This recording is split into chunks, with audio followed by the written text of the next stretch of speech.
I said it all spring. I continue to say it with the portal opening in just a few days. Auburn's quarterback is still not on the roster. Freezing temperatures are likely for several hours inland and a few hours closer to the coast. Yes. You are Locked On Auburn, your daily podcast on the Auburn Tigers. Part of the Locked On Podcast Network, your team every day.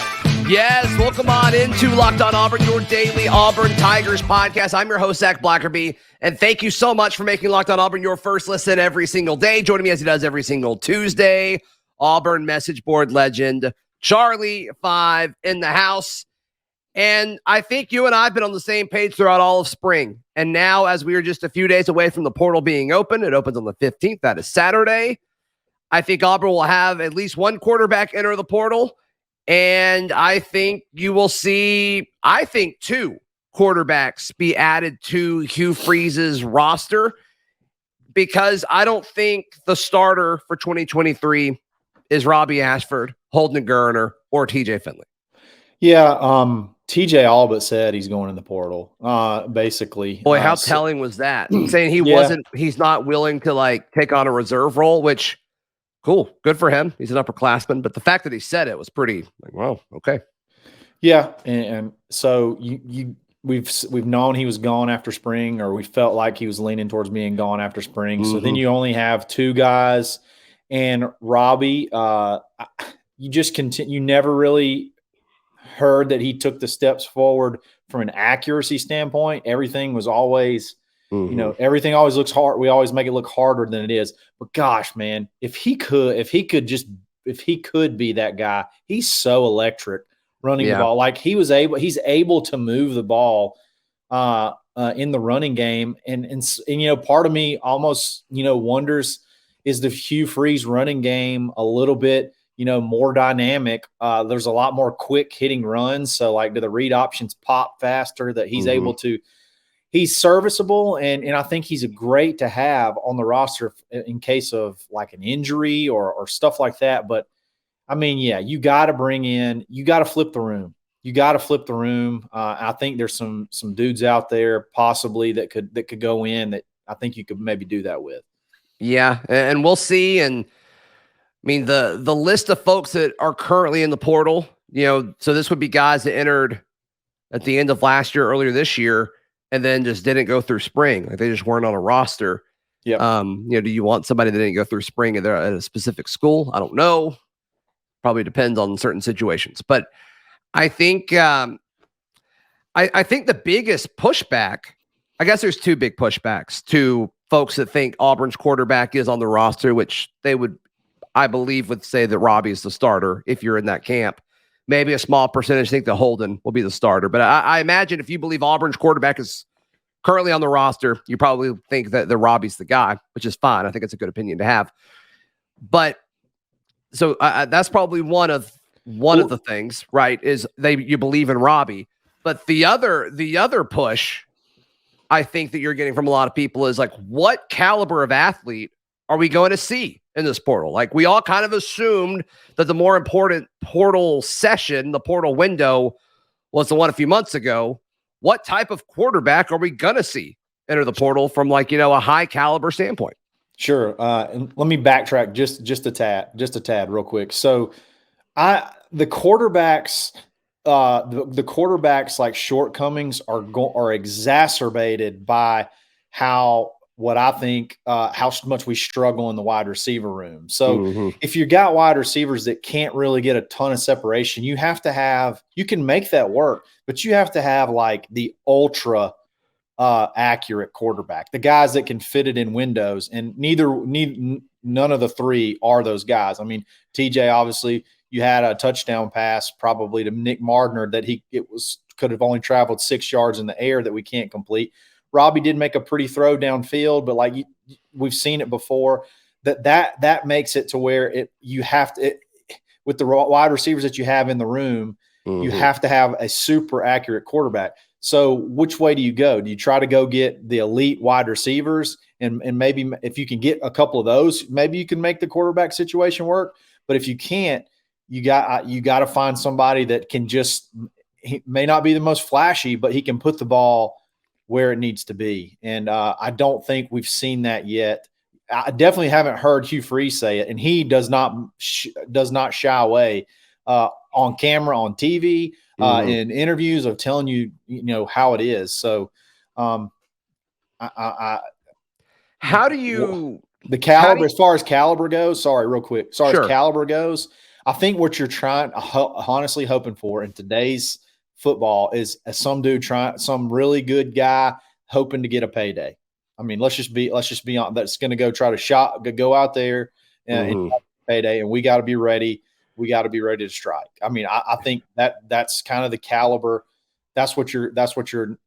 It's either going to be that guy or someone on the depth chart that's not necessarily happy with their situation. So you're going completely off of potential, which there are some good players out there that fit that description. So I think it's either going to be trying to get a payday or unhappy with their position on the depth chart.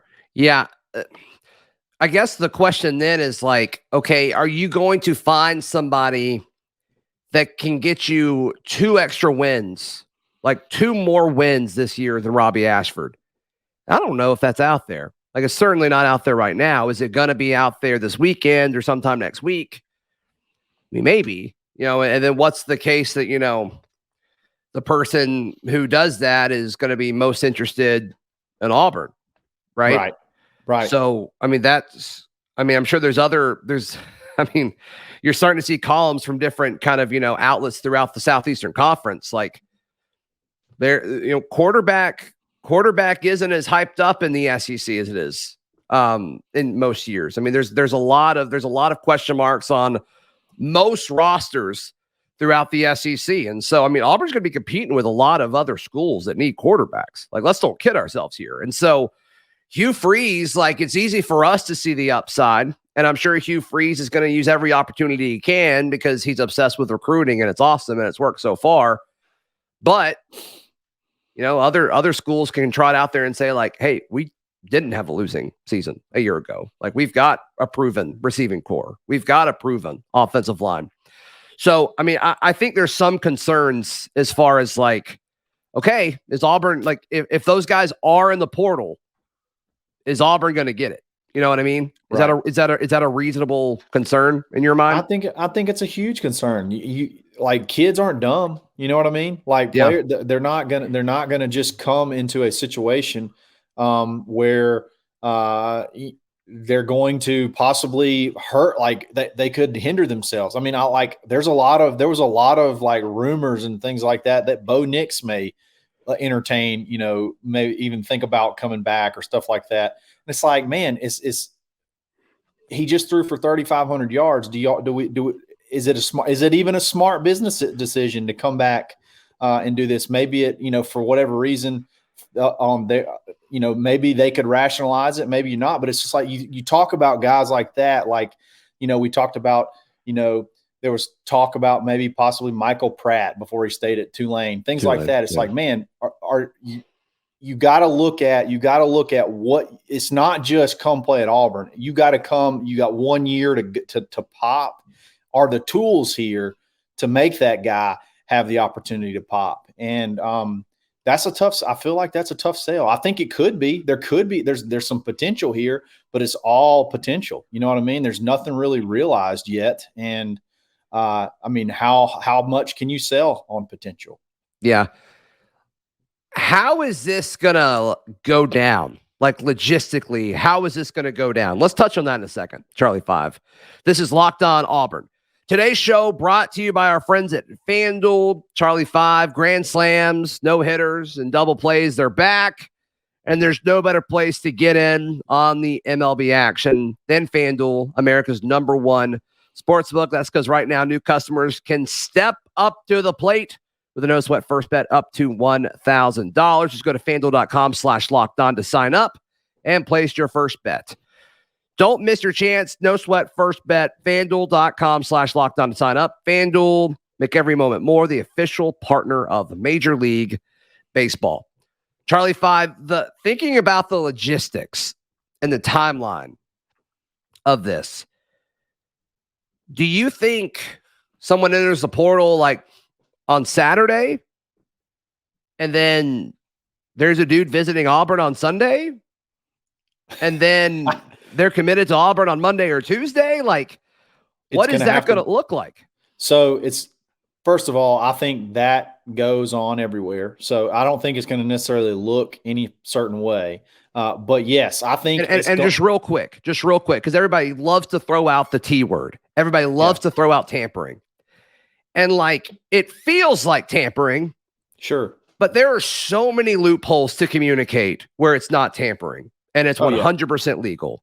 So if you say tampering, the burden of proof is on you to prove it, that you are calling somebody out to cheat.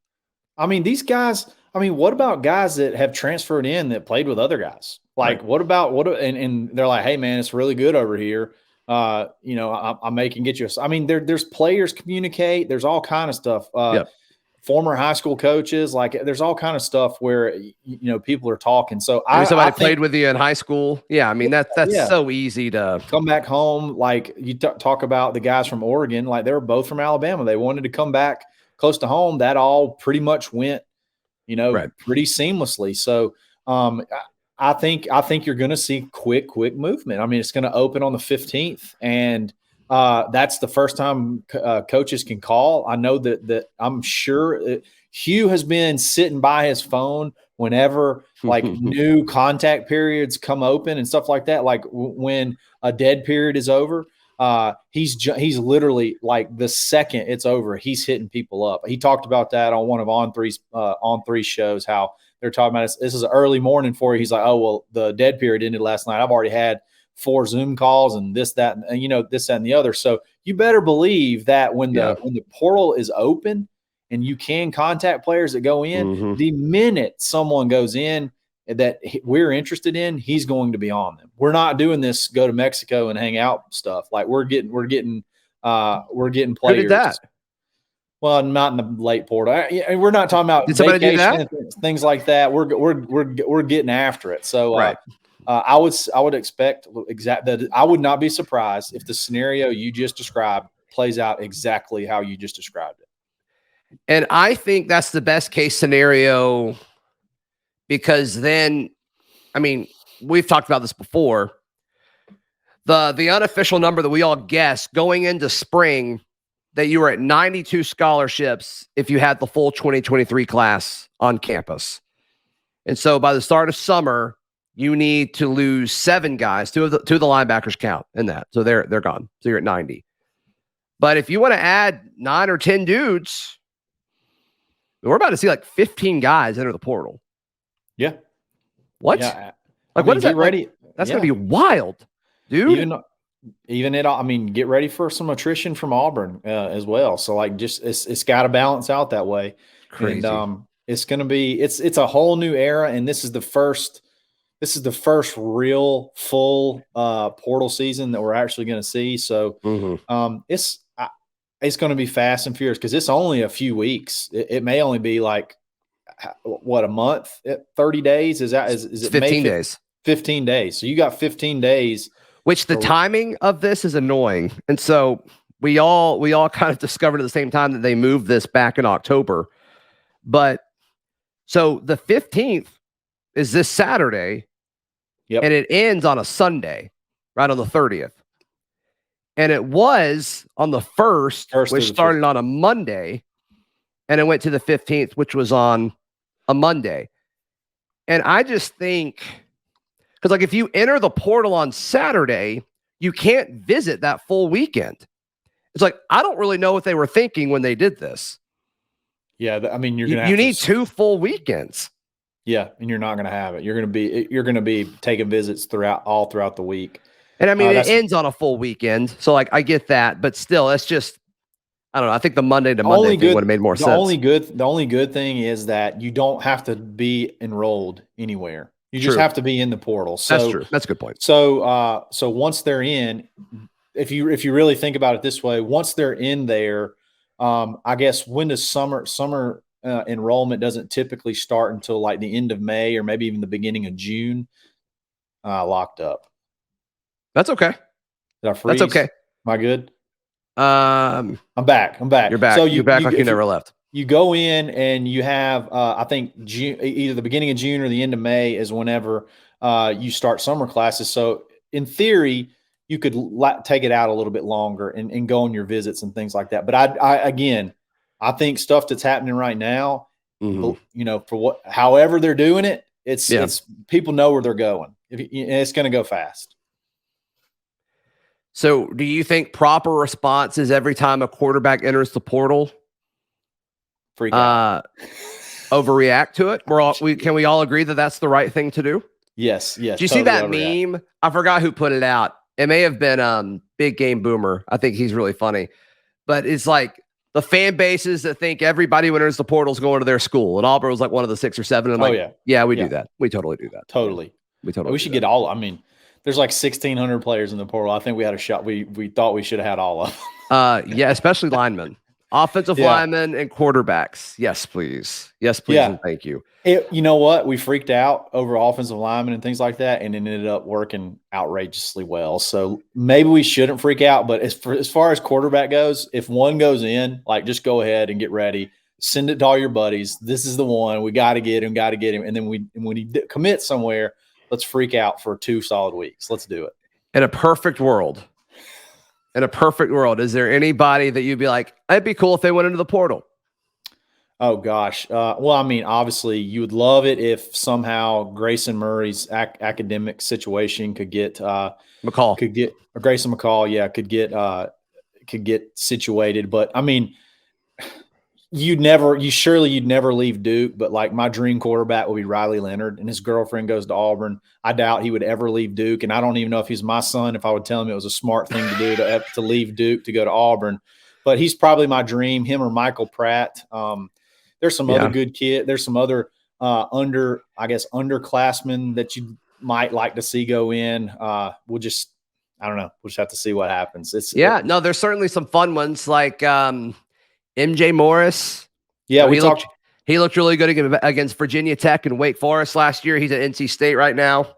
Also plays baseball. So he's a center fielder there too. And he's posting a lot of cryptic stuff right now on social media and deleting stuff and all that. And I was texting with Grayson Boone. He hosts Locked On Wolfpack, our NC State show. And he's like, yeah, there's some smoke that he's leaving. So we'll see what that looks like. He's from Georgia too. So, kind of a natural fit there. Mm-hmm. Mm-hmm. Maybe dual threat quarterbacks from Nebraska. Who knows? Yeah, exactly. Who knows? Casey Thompson. That'd be fun. That'd be a fun Hugh Freeze quarterback. We'll see. We will see. All right. You had a very interesting take, and I agree with you, about A-Day. Was A-Day the worst case scenario for Hugh Freeze? We'll discuss in just a moment right here on Locked On Auburn. I want to invite you to join the Locked On Auburn Discord. It is free. All you have to do is click the link in the episode description down below. Charlie 5, before we clicked record, you threw this take at me that A-Day was the worst possible scenario for Hugh Freeze. And the weather stunk. And I think leading up to it, I kind of got the vibe that Hugh Freeze wanted to move it indoors so he can make his quarterbacks throw a ton. Like, that's just the vibe that I got. And obviously they did not cancel it. And Auburn said 16,000 fans were there, which is great. I hope that's true. Maybe they sold 16,000 tickets pre-sale. Yeah, which don't sell tickets to A-Day, Auburn. Bad. Quit doing that. I know. But I think you're right. I think what happened Saturday was the worst case scenario as far as that. We don't know this, but like I'm sure injury, like some tweaks happened just because of like the wet ground. It's almost impossible for it not to. You know what I mean? Yep. So, I mean, you just kind of hope that everybody's okay as well. Like the quarterbacks couldn't throw. Like I don't think we really learned anything. No. So number one reason it's the worst case scenario is because when a new coach comes in and your spring game can be televised, you hope that there is an absolute sellout crowd because it just gives you the ability. And I think there probably would have been. Easter put a damper on it, but those things are scheduled in advance. But you got a chance to have I think we would have probably sold the bottom bowl out, at least had 40,000, 50,000 people there because people are excited about Hugh Freeze. it would have given, even though the recruiting visits were unbelievable, it would have just given them also a chance to sort of see the atmosphere, really hit a home run. It was miserable weather on a huge recruiting weekend. I mean, we had like 5-6 different 5-stars in, guys that we really want. And it was like, I'm sure they were wet, cold, and wanted to go home. Like it was just not a good time. And then, like you said, I think it would have been beneficial if Hugh was able to let them air it out, and either A, one of them kind of makes it happen, or B, they kind of, this is kind of who we are. You know what I mean? Instead, you got a bunch of doubt. Like we still don't know if anybody's gotten really. I wish you would have just made them throw it anyway. Yeah. In hindsight, get everybody to throw it 15 times. Let's see who can do it.